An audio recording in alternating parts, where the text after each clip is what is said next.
Shut the F up for life. You need to learn how to wrap that thing up. All right, welcome in, everybody. This is the Philly Experience podcast. We are back grinding along here through days where baseball should be played, but spring training just not going to start on time. By the way, before we begin, these sunglasses that everyone's wearing here, Tanner Gilmartin, of course, Tyre Hood, myself, Max Gretzel with you today, as always. These are not Joel Embiid meme sunglasses, all right? These are not Joel Embiid meme sunglasses. This is because we got a little spring break refresher here at Temple University. So spring break for us finally. Tanner, myself, T, all on the grind right now. So it's been a few weeks since we were able to come and bring content to you guys. But that's not to say you didn't get your sports fix, because James Harden is now a member of the Philadelphia 76ers. So we know you guys are excited. We're excited as well. It's going to be a fun couple months here in Philadelphia, and hopefully for the foreseeable future, as long as Harden sticks around for the next couple of years. But Daryl Morey got the job done. Ben Simmons is no longer a 76ers player. Seth Curry's gone in that trade as well. Andre Drummond, Paul Millsap came back as well. We'll brush that under the rug. No disrespect to Paul, but the main guy here is James Harden, and he's going to kick it off things off tonight. Minnesota Timberwolves on the road. I know we are fired up for it, and the city of Philadelphia is as well, for good reason. I mean, this is a guy that's a multi-time All-Star, has not gotten that ring yet, scoring champion, MVP, all the accolades except for that ring. And he's here to do one job, and that's to raise a banner in Philadelphia. Damn right. That's their main job. That's the main thing I thought about as soon as the trade went down. All right, time to win this chip. And that's honestly what this trade is going to be judged by. It's going to be if whether or not, the combination of James Harden and Joel Embiid is strong enough to be able to bring a championship to Philadelphia. That's going to be the ultimate thing. That's really all there is to it with this trade. I mean, look, and I'm going to probably say something that isn't the most popular thing to say. People have been choosing sides about who won this trade. Honestly, both sides benefit. The Sixers benefit because they finally got a player that can play off of Joel Embiid. You might see some pick and pop situations, some pick and roll situations. Embiid isn't necessarily known for being a pick and roll situation, but he can pick and pop because he does like playing on the perimeter. He does like facing up with jump shot from 15, 18 feet out. So you might see some things like that, but you finally get another scorer, another consistent scorer to, pair alongside Joel Embiid. And with the Brooklyn Nets, I mean, look, they get a really good passer. Say what you want about Ben Simmons, but one of his biggest assets was his look, Max, you can say whatever you want about that. Right? One of his best abilities is his passing. All right. And the fact that I'm a good passer too. Here, I'll throw this pen to you. Take that pen. I'm a good passer as well. The thing is, and I'm going to take these sunglasses off because my Lord, they're really bothering my face.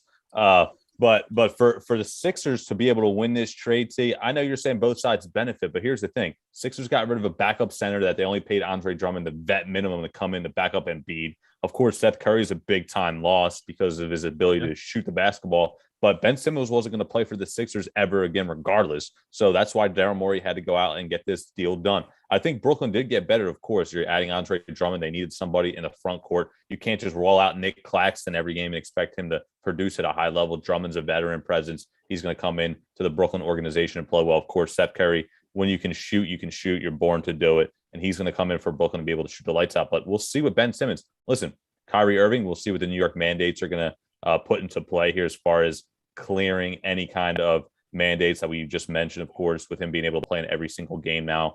Kevin Durant still hurt. Ben Simmons still working his way back. Joe Harris coming back from that ankle surgery. We'll see if he's 100% healthy. So there's not a lot of time for Brooklyn to work with in order to get on the same page. Less than 25 games to play. And, of course, they just got beat last night by the Boston Celtics without a couple of key players. Bro? Yeah, James Harden effect on this team needs to be immediate. We talk about that 2-year window we have with James Harden, with the age and what we have given up with the youth, as in Ben Simmons. He didn't want to play for this team. What good would it have been to keep him another season on the bench, not playing? But my question is to see who's going to be that fifth guy. Is it going to be Danny Green or Matisse Thybulle? If you put in Matisse Thybulle, which it looks like it will be, That adds to the defense that's much needed, especially around the perimeter.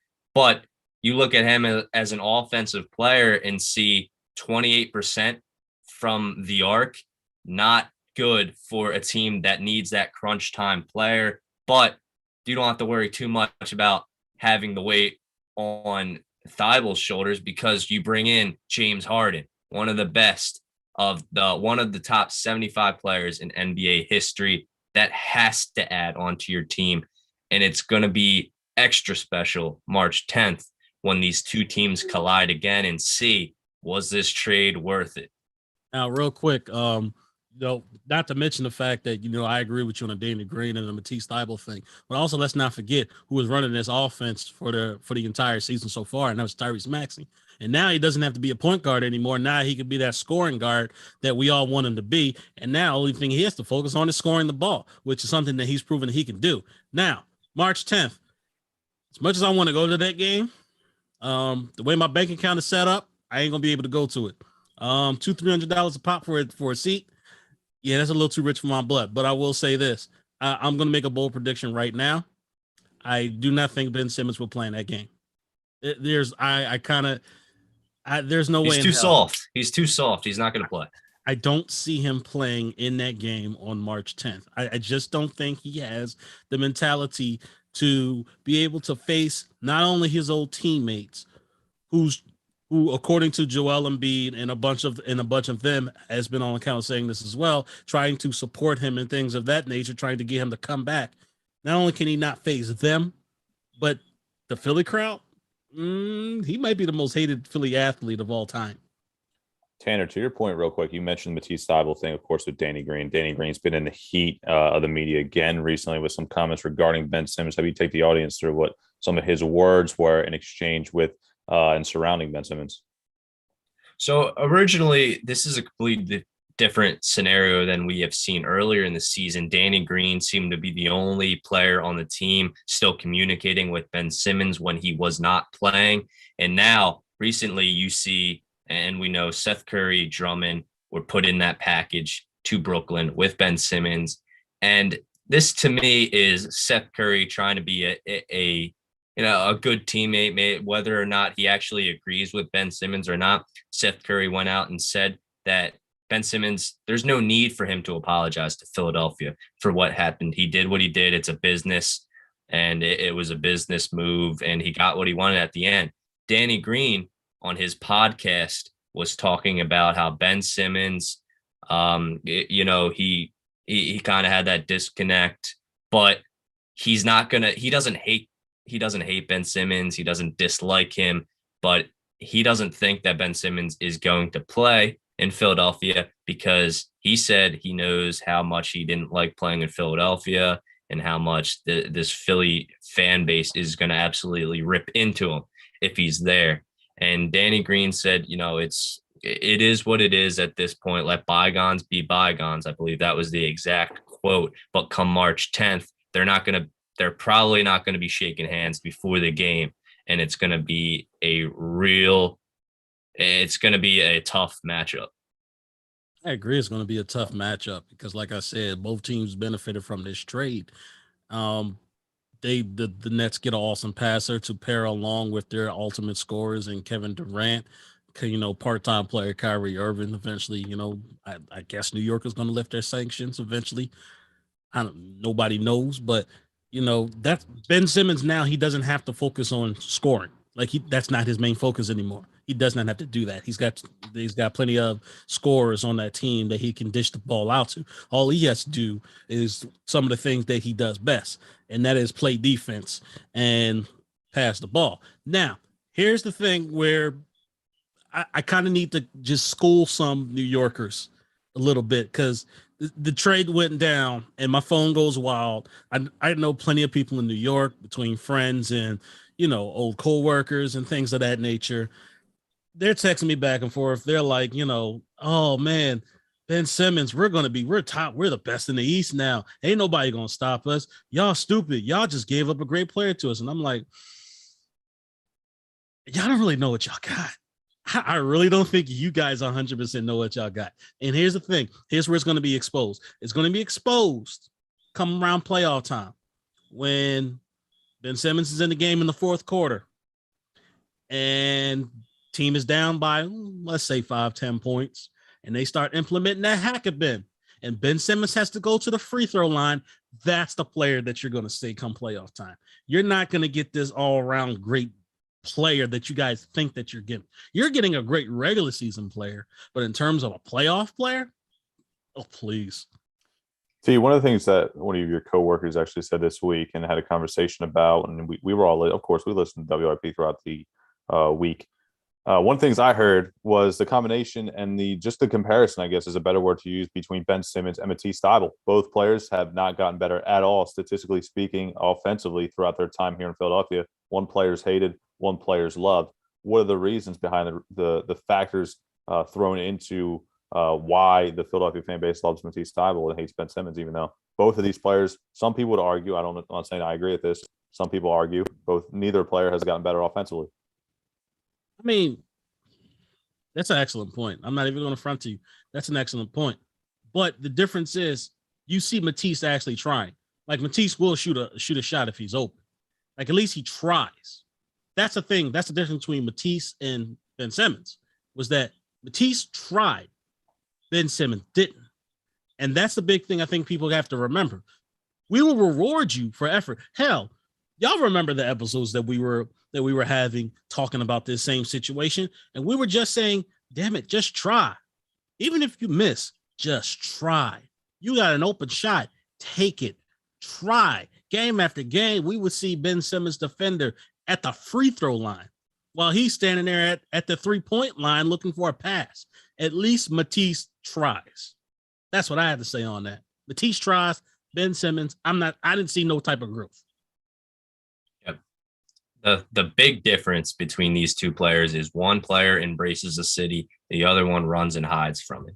Ben Simmons, whether he was playing good or not, it didn't seem like he had that great of a connection with the city of Philadelphia. And it's hard to compare Joel Embiid to any player on this team because he represents Philadelphia the best out of any current player that I would see on any Philadelphia team. I feel like Joel Embiid perfectly represents the city of Philadelphia with the grit, hard working, the attitude he has when he's playing games and when he's not playing games.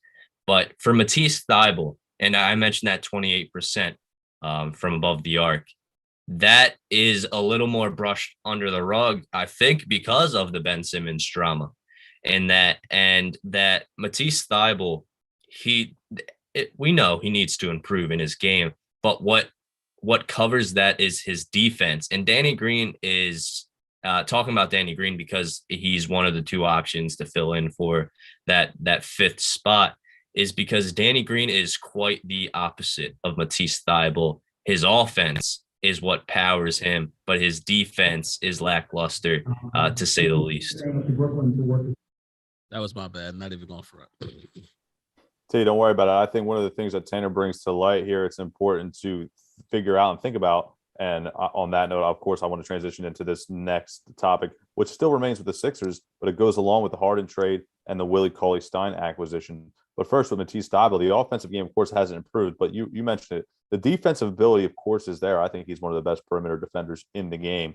But the way he interacts with the city gives effort on both ends. And also, you got to factor in this. Ben Simmons, the first overall pick, a lot of high expectations coming into the league. Matisse Thybulle also picked in the 20s, not really expected to be a big-time player, more of a role guy off the bench. That's kind of how he's been throughout his career, especially being a 4-year player at the University of Washington, with his ceiling being not as high as other players. But Willie Cauley-Stein, bought out by the Dallas Mavericks back in January. He's now added to the Sixers front court behind Joel Embiid. For you guys, does that get your backup center fix out of the way with Drummond gone? I know it's not going to be a big-time difference maker at all. You just needed another body there behind Embiid who's not useless like Paul Reed or Charles Bassey. No disrespect, but those guys are terrible. But I just needed a guy in there to at least rim run a little bit, catch those lob dunks from James Harden, which is basically what he's going to be asked to do, and also protect the rim. He was a big-time rim protector at Kentucky, more of defensive end presence, kind of how like Nerlens Noel was at Kentucky also. But is that all right? You guys satisfied? Whatever, buyout market, Cauley Stein, sure, or is it like, wow, why do we even grab him? I mean, you needed a backup center after you traded away Andre Drummond. So if Willie Cauley-Stein was the best option that we had, then Willie Cauley-Stein was the best option that we had. He's not a bad backup option in my personal opinion. All we need is a guy that basically dispel Joel Embiid for some minutes during the course of a game and then defend the rim. That's really all we pretty much need. That's pretty much what Andre Drummond did. He was excellent. He did an excellent job at it. And you know what? I'm not even worried about Andre Drummond for real going to Brooklyn because Embiid can pretty much dominate Andre Drummond. Like he's done it in the past. As a matter of fact, remember before he got signed this season, they had beef. Andre Drummond and Joel Embiid, they had beef. And Embiid would say things like, "Oh, I'm renting real estate in your head." And honestly, he did. He whooped Andre Drummond's ass pretty much every time out. So you're not lying there too. He did whip his ass pretty badly. And also, how about this All-Star weekend? Karl Anthony Towns and Embiid having a little chit chat with Embiid's son Arthur there after their prior beef, tackling each other to the floor a few years back. With that being said, they'll do battle tonight as well. But go ahead, Tanner, on the Cauley-Stein note. Definitely helps the team because before this and with the loss of Andre Drummond on this team, you have Paul Millsap to take over for Embiid when Embiid's not in the game. And now this helps fill in the hole because we know Joel Embiid can't play an entire game. Obviously, no player can play an entire game as much as they might want to. And Joel Embiid, health-wise, going down the stretch, how many games is he going to miss at the end of the season where we will need a player like Cauley-Stein to step up and put in some decent amount of minutes and play and show the strength of this team? But I think that this team the Sixers are in a good spot right now, filling it in. Of course, when the trade went down, I was missing Seth Curry. Of course. I mean, who wouldn't? The amount of perimeter ability he has, but you have other guys step in like Danny Green, who was very inconsistent. We're talking a season ago. Ridiculous. Danny Green and Seth Curry were brought in for the exact reason, for perimeter shooting, and they were very inconsistent. But the better player to me was Seth Curry, and I think that was obvious, especially. But that's what added to the trade, the value Seth Curry carried. With Andre Drummond, too, now that we fill in the hole with Cauley-Stein, and I'm ready to see this team roll, and I'm curious to see the health of Harden in this first game coming back from that. I know there was a hamstring injury, questioning if it was legit or not. He looks pretty fit in the practice in the one-on-ones with Embiid in those videos in the gym. So I'm very pumped. I'm pumped to see Harden and Embiid on the court, share the same court on the same team. Man, what a duo.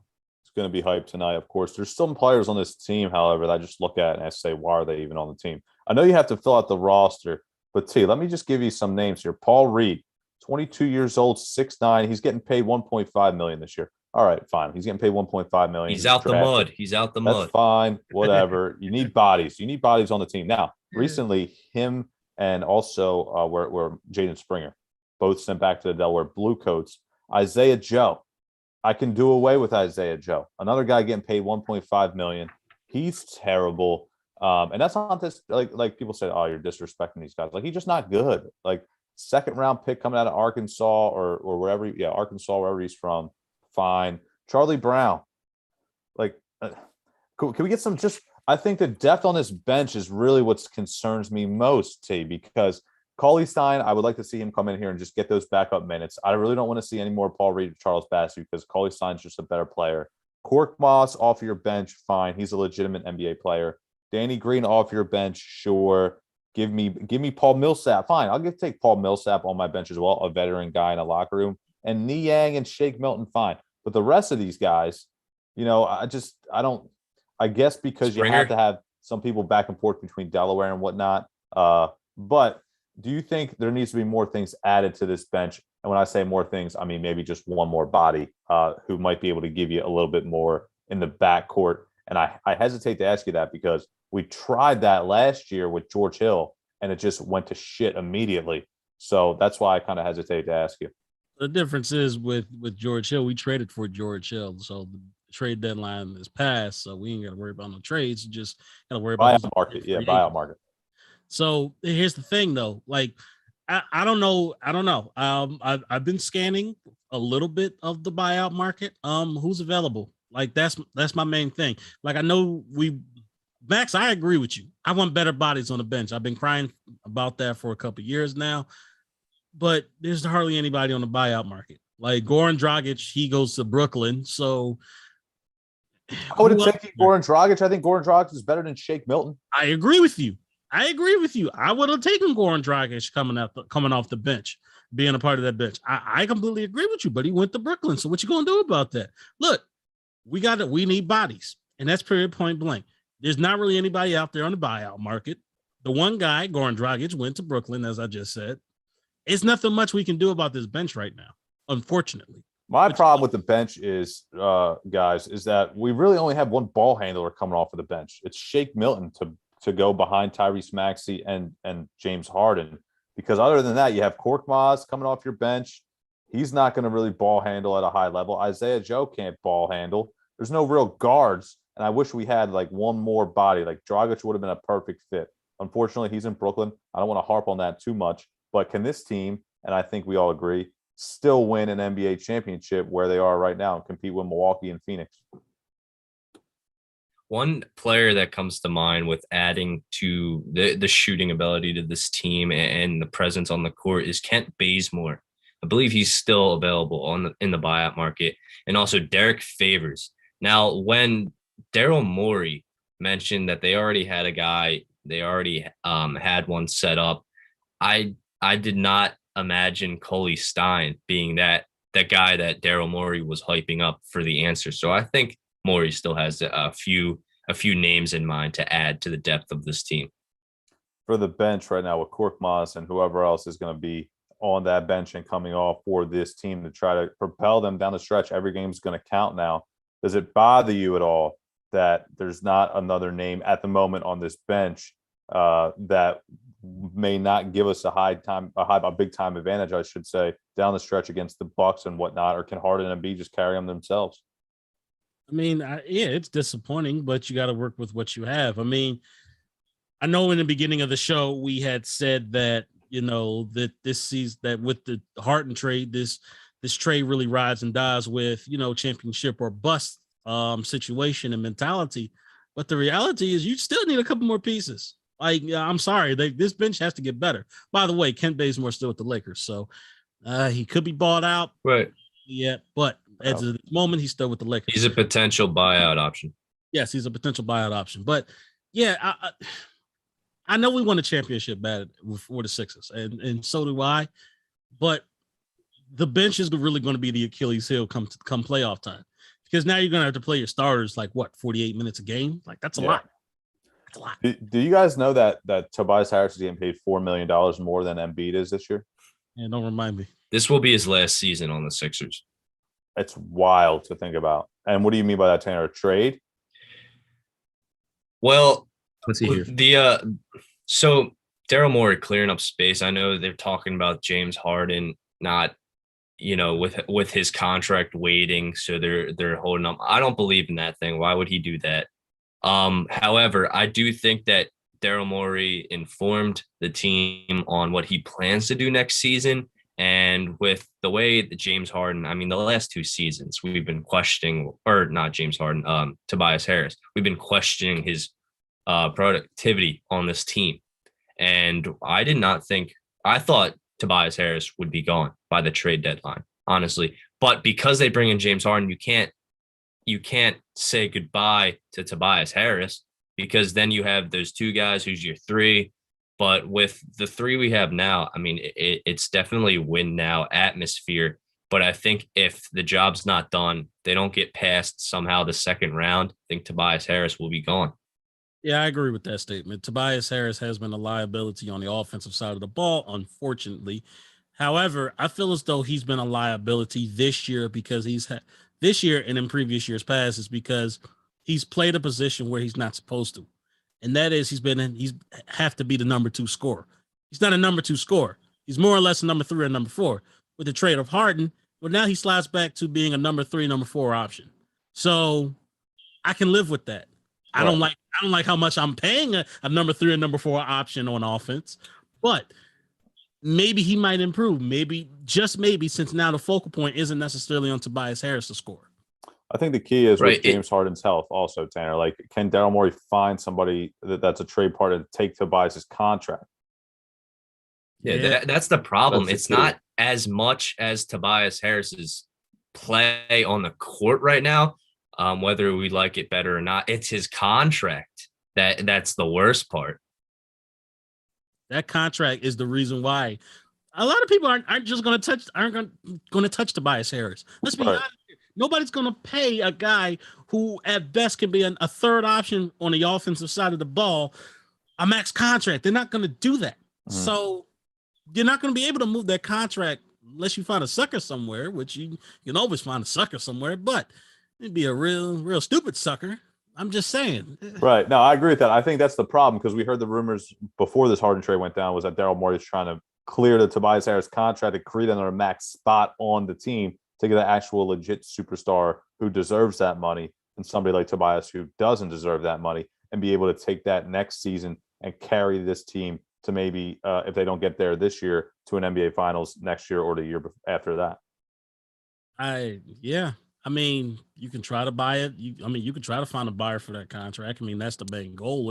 If he doesn't improve after this season, and if the Sixers don't win a championship, but it's going to be really difficult to move that contract and to move that money. Like, the team's not going to be willing to just be like, hey, yeah, I'll take that max player that's only a third, fourth best option and that's inconsistent. Sure. And by the way, a story just dropped about Embiid's comments on James Harden. Quote, Harden is completely different than all the stories that are out there.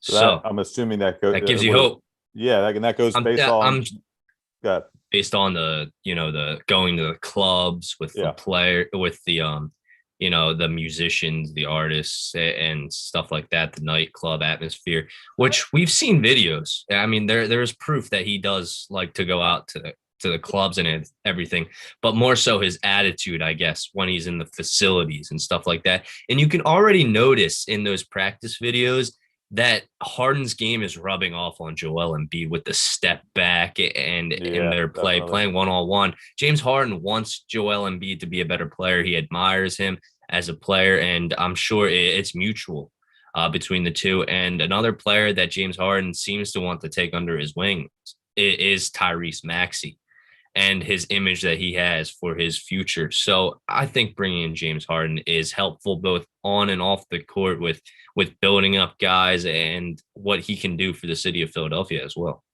I agree. It's going to be fun to watch tonight. Again, Timberwolves, 8:00 in Minnesota. We saw the videos yesterday, Tanner, and you mentioned it. James Harden and Embiid having fun at the University of Minnesota practice facility, enjoying themselves, of course, having a morning shoot around, and then play tonight. So I think it's going to be a hell of an end of this season. We'll see how far they can go, but you just got to enjoy the ride, because teams like this don't come around often, and superstars like James Harden never truly want to be in the city of Philadelphia. They either get traded here unwillingly or never sign in general. Yep. You better enjoy it while we got it, and win a damn championship, for crying out loud. Yeah, I'm with you on that one, of course. All right, I want to transition here. All-Star weekend, some highs, a lot of lows. But I will say this.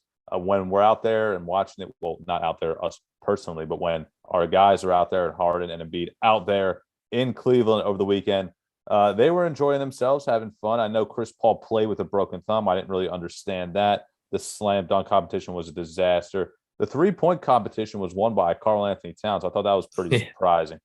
But overall, generally speaking, I'm not a huge fan of these all-star games, regardless of the sport, Pro Bowl, MLB all-star game. I'll check out the NBA because they changed the format now, of course. Team LeBron ended up winning. And LeBron, rumor has it, might want to end up back in Cleveland to end his career with the Cavaliers because of how much fun he had. And people, I think, are just rumor milling it because they saw the laughs and how he reacted with the crowd to be back in Cleveland. But just an interesting all-star weekend, I guess, is the word I would use. Man, I call it boring. Let's be honest here. Boring as hell, T. Really?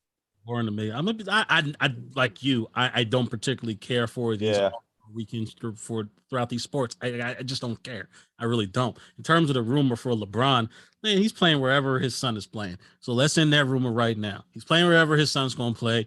That's it. Do you Anyway, think if is ranked, say, pre-draft, like say 15th overall, do you think a team would take him first overall just to get LeBron?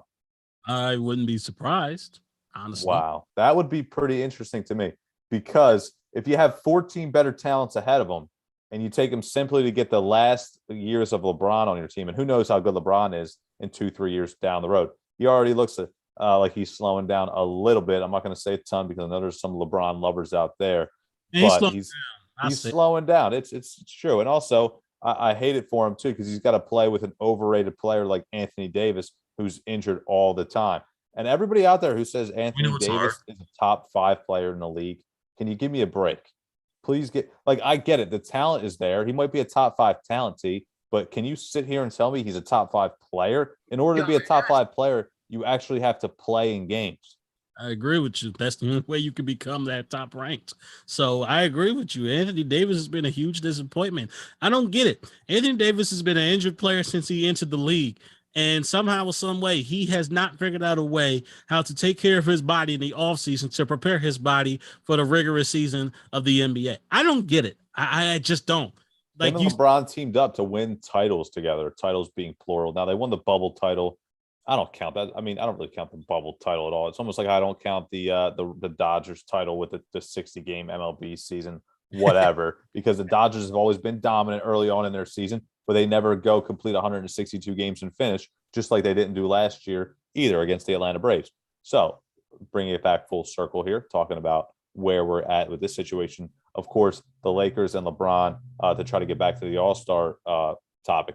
LeBron obviously possibly will go to Cleveland, and you mentioned it too. I think it's a good point. Wherever his son goes, he will end up, even if it is in like Sacramento or something along those lines. Yeah, that's exactly what's going to happen. Hate to say it to people, but that's exactly what's going to happen. Now, in terms of the rest of the festivities, that dunk contest was the worst gut dunk contest I have ever seen in my life. It has gotten so boring over the course of the last couple of years. Like, I think the last entertaining one was the last matchup between Zach LaVine and Aaron Gordon, where, man, you had two superstars that were just going at it with the theatrics, man. What's up with these boring ass dunks? Like, where's the props at?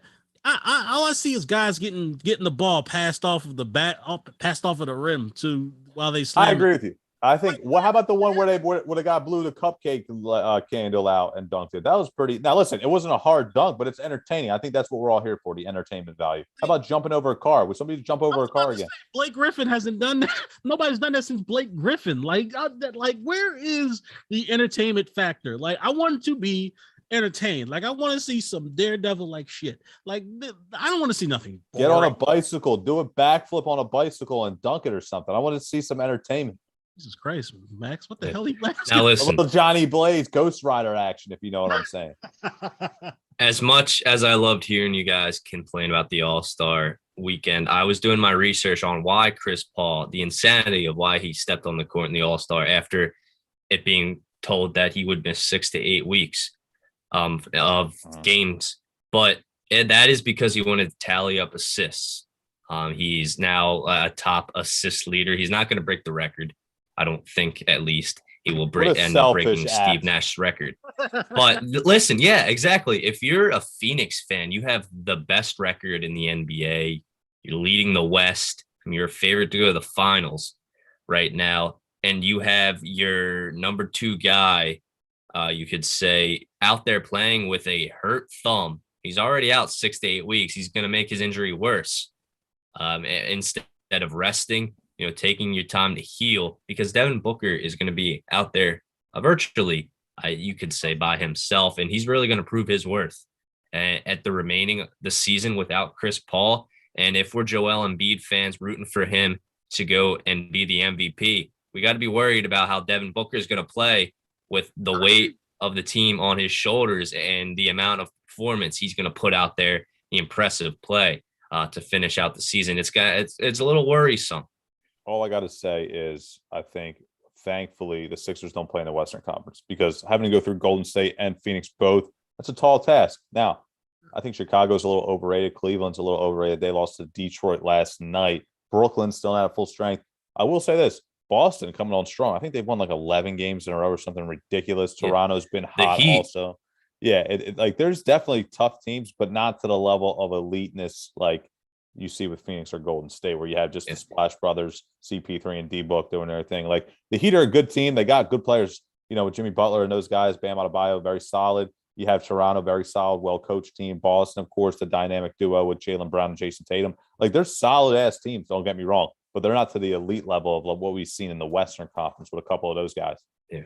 I agree with and that. I think the Heat are so close to winning a finals. They're so close to winning the finals. Yeah. And we saw them in the bubble finals against LeBron and the dynasty Lakers, right? But and I agree, at least the Sixers aren't in the West because that Suns team is so dangerous with every player on their team. And going back to what LeBron said about wanting to play with his son, can we rule that as like the most amount of tampering a player can do without technically tampering? Yeah. I mean, you're basically saying whoever drafts my son is also going to get me as well. Yeah, that's tampering by rule of definition in the handbook if you want to go pull it up. It's wild, but it's not surprising. I mean, I'm sure it's not surprising the most either because that's just how the deal's gone. And I think people have really kind of noticed that over the last couple of seasons as LeBron's son has gotten older. But at the end of the day, like, will LeBron even still be at a high enough level to really contribute to I'm talking about winning a title here. I'm not talking about, hey, it's fun to just see them lollygagging out there, having fun together as father and son. I'm talking about winning the championship. And I don't know if for him at that point in his career, will it be about winning a championship or will it just be about playing with his son? I'd probably say it's the latter of the two. But at the end of the day, it doesn't matter. It would be cool to see, though. I will say that. Yeah, it'd be cool to see, but I don't think LeBron at that point of his career will be focused on championships. All he wants to do is play with his son. And then that's when he said he's going to ride off into the sunset. I mean, I'll give him kudos if he can last that long. If his game can last that long, chance on him. And sure, kudos to him. But the way he's declining, I mean, not to say it's a rapid decline, but it's noticeable now, which is the scary part. I mean, everybody can actually see now that LeBron's starting to slow down. The game's different now. Yep, I agree with you. I want to transition here. Last topic of the day, MLB strike. Right now, sides are still going back and forth. We haven't seen base, obviously, since the season ended, but spring training is supposed to be starting up, and it's not going to. So I know a lot of people here, especially in our area, and you guys aren't number one baseball at heart. For somebody like me who loves the game, it hurts to see. But I can understand where people are coming from because people have put out polls and whatnot about, hey, do you even care that the season's not going to start on time? Majority of people say, no, I don't really care if it starts on time or not. MLB is going to lose money either way if they don't come to agreement soon. So when are we going to see baseball played this year? Is it going to be April? Is it going to be May? Is it going to be June? My gosh, I have no freaking clue. I really don't. And they got to come to an agreement. Say, like, they got to figure it out. Like if they don't, they're going to go 2-3 months here and lose all that money. And it's even bigger than the money at this point. Not only are you going to lose the money, you're going to lose fans at this point. You gotta remember something. All right, Max, you love baseball. Me and Tanner, we do like baseball. We'll watch it. But at the end of the day, baseball is a dying. Played baseball most of my life, so yeah. I mean, baseball is a dying sport. Let's be honest here. There's not a lot of people that watch baseball anymore. Hell, when you watch it on TV or when you go to the games, what are fans in the stands doing? They're in their phones. They're not paying attention. Yeah, that's why they had to implement the nets around the entirety almost of the field. Yeah, exactly. They're not paying attention to the game anymore. So on top of that, you got owners trying to be selfish and whatnot with the players and 15-minute meetings. Like, what the hell is that supposed to accomplish? You are losing fans, and you are going to lose fans the more this strike goes on. You go ahead and play this out as long as you want to. But just know, the longer you play it out, the less people are going to care about the game of baseball. I think I've always been on one of those sides where you think about baseball, and it's one of those things. If you like it, you like it. If you don't, you don't. But times are changing. Technology is changing. And the baseball has to change with the times the more I think about it. In order to stay relevant at a high level, this includes pitchers, they're warming up the bullpen for a reason, right? They're literally throwing 20 pitches in the bullpen to warm up. Why do they got to go out there and throw another 15 to 20 when they warm up? I get it. You want to throw 3 or 4 to get accustomed with the mound and whatnot. Just throw 3 or 4 and let's get this thing rolling on. I think also the pitcher getting the ball back and just go. Like, why does the batter need to have 20 to 30 seconds? That doesn't seem like a lot, but when you do it over a 9-inning game, it adds up to that could add up to 10, 15, 20 minutes. I mean, who knows that you can save and get out of there on time. No one likes the mound visits. I think personally, they've done a better job with the mound visits. I think the mound visits have gotten better. They've gotten quicker. They're not out there all the time. And we know that it's just a stall at sometimes just to get a player warmed up in the bullpen, not to give him more time.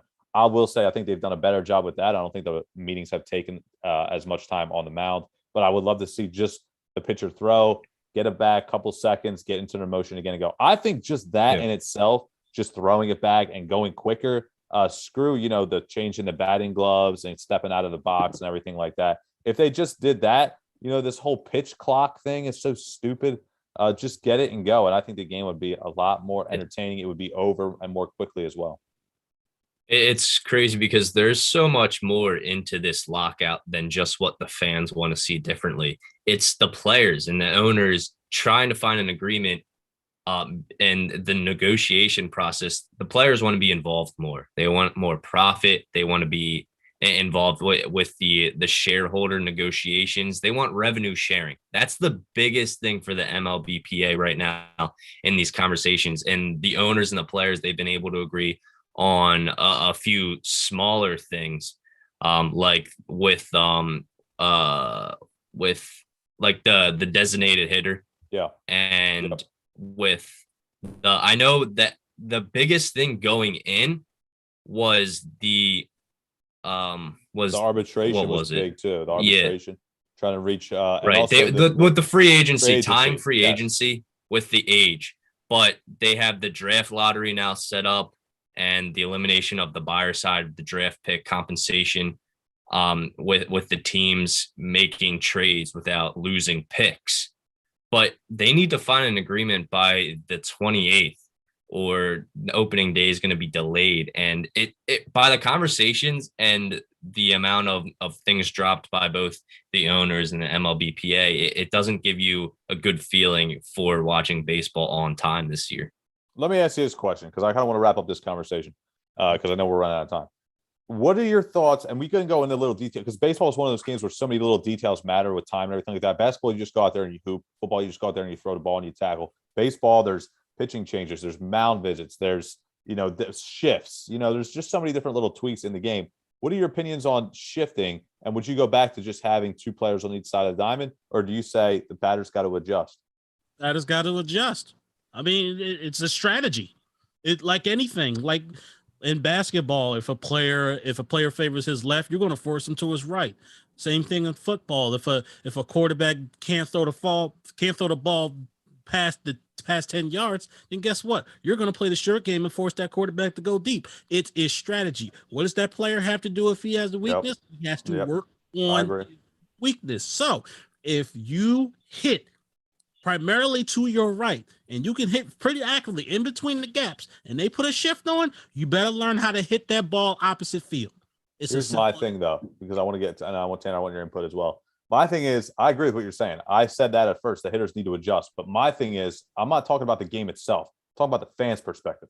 The fans want to see Bryce Harper rip one right past the second baseman and the first baseman and get a single. They want to have fun and enjoy their time at the game.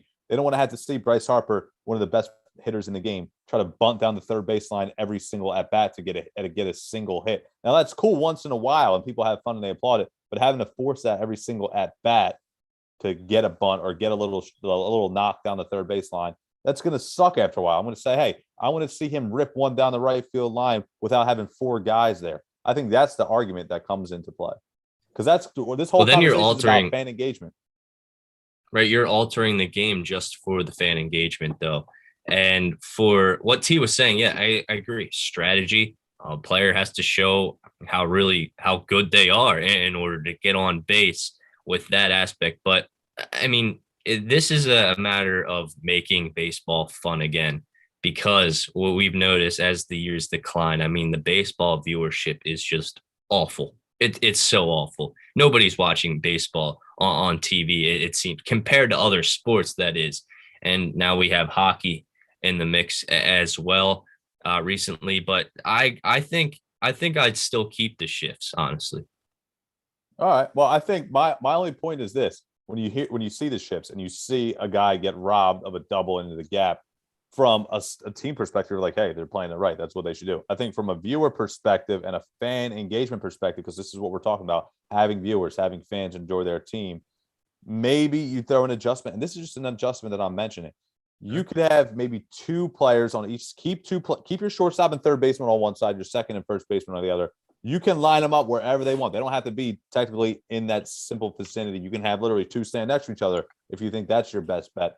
But that's just one option to increase fan engagement, because I think personally that's part of the problem. Like the game itself, too many strikeouts, walks involved, and home runs. I get it, but the ball's not put into play with singles and doubles as it should be, and I think that would help.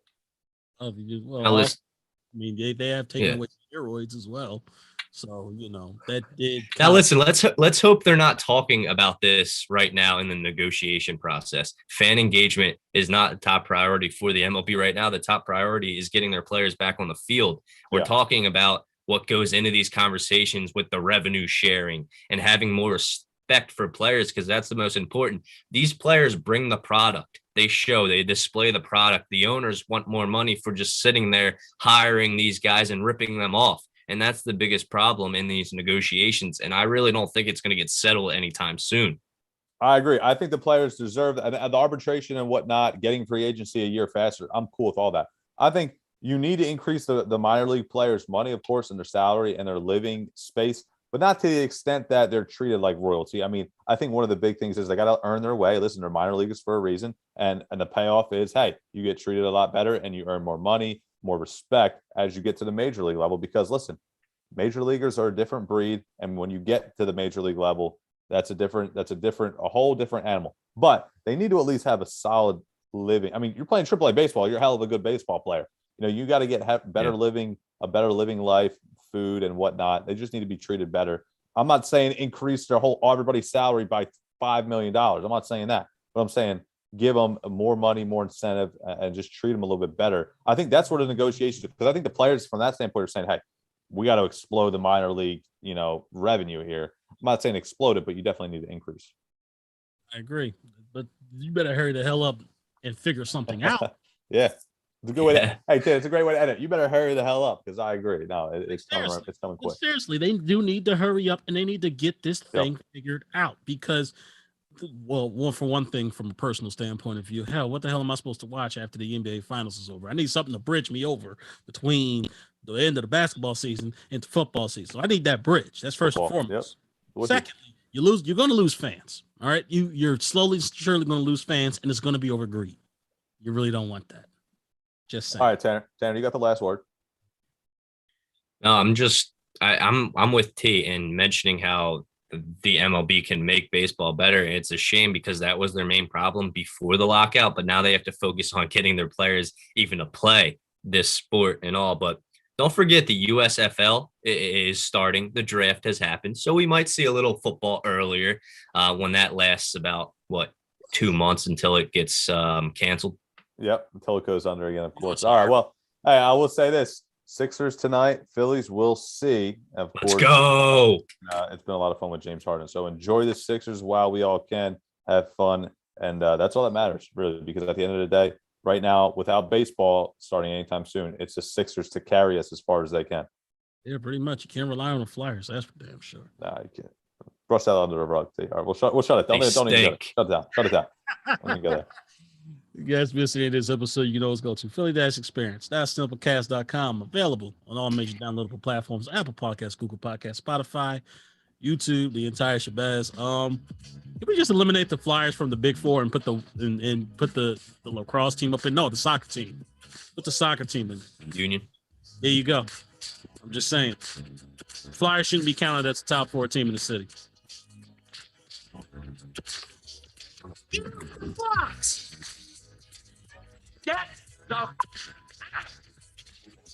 Because that guy doesn't know what the hell he's doing. In my opinion, that sucks. It really pops out and it grows.